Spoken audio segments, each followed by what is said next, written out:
Greetings, beloved world. Here we are. We're doing this. We are doing this in real time. Whether we like it or not, we are doing this.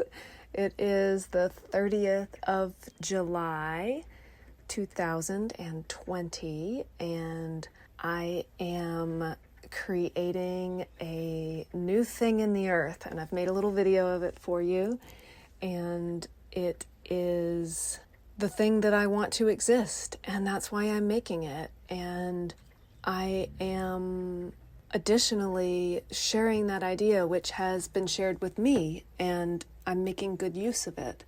So I want to share that idea with you, which many have heard before, but let's hear it again. What is it that you want to be here? What is it that you want to exist in the earth that doesn't yet? That's probably your work. And I have an obsession with creating cards. Many people have asked me to do a tarot deck and to do an oracle deck. And every time they do, my heart explodes with desire for it. But I've been intimidated by it, honestly. And the time for intimidation is over. So I'm doing it. This is my first oracle deck, more to come, and tarot as well. So I am, with the rest of this video, I'm sharing with you some recordings that I've made with my dear beloved Kelli Michelle. She is my Astro-Muse, and some of these recordings were made walking, so you may hear some bird chirping. I think I've done a pretty good job of narrowing it down for you, and I've tried to make them flow as well as possible, but they are segments of recordings that we've made together. So I hope that you enjoy them, and without further ado, here they are. So everything that has happened in 2020 thus far has been a reflection of the dance in the heavens being also danced on earth. I'm really liking to articulate that what Rick Levine says, and I love it, it's so right, is as above, so below doesn't mean that what happens in the movement of the planets affects us down on Earth. It means that what happens above is the same as what happens below, that we are completely interrelated. And so when the planets do stuff, movements, and then we see stuff happen, it's not that the planets made it happen. It's that we can read the flow of energy here by reading it there, because it's the same. Again, that's why I like that articulation, because the language that we use around it is that the planets make these things happen. It's just not exactly correct. I like saying that first because I haven't remedied the rest of my language yet. So everything that's happened thus far in 2020 has been a reflection of what's happened with those planets at the same time. And now, so the outer planets create these large events, long-lasting, that ripple out way into the future and theoretically into the past as well. I think into the past. And then the inner planets come by real quickly and zap those things, and then they color it. It's like if you have a piece of artwork that's almost finished, and then you go in with the last brush strokes and you take a white, and you bring in highlights.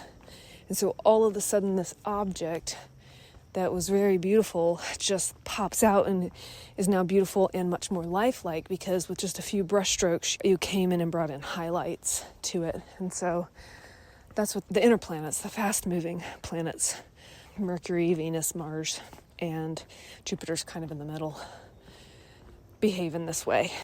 But the as above, so below idea, I think that people who aren't into astrology would sit and listen, would actually listen to that. They'd go, oh, there really is something to this.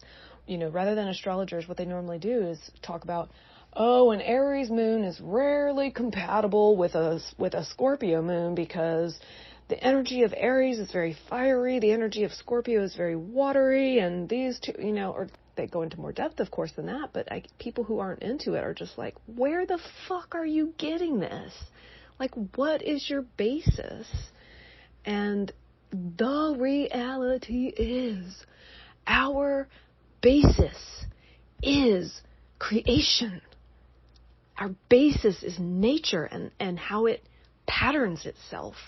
It's such an obvious display of the penetrating consciousness of all things. All of nature is conscious. All of nature is animated and alive. And that is what it's about to me. That's why I'm like, I don't really care what you think my Jupiter being across from my Venus means. I don't care what some guy in a computer thinks about that. I don't fucking care. He's not sitting across from me, connecting with me, and trying to read me for the accuracy of my birth time. Or she. And I'm not saying that that's the right way to do it and there's no validity in interpretation. I am not remotely saying that. I'm just saying that this has been what is intriguing to me. And it's been so intriguing to me that I just haven't really been able to spend my time reading other people's interpretations. But getting a personal reading, that's a different thing altogether. And I've had 2 readings and they were life-changing. There are a lot of people out there like that. They're like, yeah, I'm not really into it. I don't really know what any of it means. But I had a reading one time and it was fucking crazy. But that is so much what I'm about. It's a fractal. That's why astrology works, because it's a fractal. No one's saying, we are saying, we have been saying actually, but we're realizing that it's wrong. And it's not wrong, it's just not as nuanced as what it is, which is that this is a fractal. The planets don't compel us. The planets don't make us do anything any more than we can make an ant do something. Or then we can make the planets do something. That's not what is going on here. What is going on here is that this is a fractal. That, if I look at my life and all of my social interactions, and if you mapped it out, and made a fractal out of it, like a moving fractal, that only a computer could do that, and we don't have computers advanced enough to make fractals out of our lives, but you can imagine how it would be like that, The fractal of Christina and everyone who she socializes with. And then when certain planetary aspects are unfolding, what is unfolding and around me, it would be a fucking fractal. I know I'm out here with this, but this is where my imagination goes. This is where my mind and my imagination goes, that if you could figure that out and render it visually, then there would probably be a relation in the pattern of the movement of the planets and the patterns in the movements of my life. Sorry about all the F-bombs. Not sorry. But these recordings were originally not meant for the public, and we're all adults here. But I have been given full permission from my darling friend, Kelli Michelle, to share these with you. So onward with this project, and it will be before your eyes and ears momentarily. In fact, when you're hearing this, it will have happened. So what's about to happen in this video is pure magic, and I'm beyond grateful that I caught it in film. I first had filmed myself sewing the lines between the stars for the constellation Virgo, and I did not film it correctly. So then I thought, well, I'll do Pisces. I'm a Pisces, and it's very much a part of my identity.